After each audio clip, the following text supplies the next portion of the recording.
pagkain channel na dapat alam mo.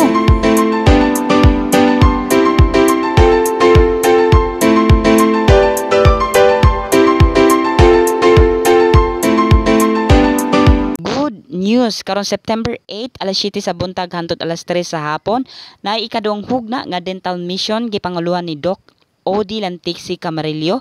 Kining libreng dental care service ilabi na gayud ang pagpangibot, pangpanglimpyo og pagpasta og ngipon og pagahimuon kining serbisyo dito sa Sitio Baldi Covered Court sa Barangay Kansuhi.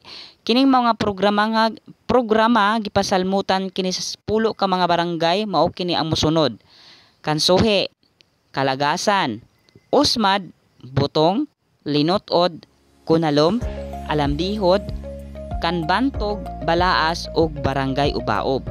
Ang unang hugna nga ilahang first dental mission nila kay gipahigayon kini sa Barangay Tabayag. So karon mao ni ay kaduhang second dental mission ipahigayon kini sa Barangay Kansuhi diha sa Baldi Covered Court. O bangadto na mo o pagdala og balon kay basig mahapunan mo ani. Sa mga buot mo avail sa maong serbisyo, magpalista sa ila mga BHW kay limited ra kining slot. Mao kini ang mosunod nga slot. Tooth extraction naa sila'y 150 slot. Og sa oral prophylaxis or cleaning naa sila'y 90 slot. Ang last mao kini ang tooth filling or pasta naa sila'y 60 slot.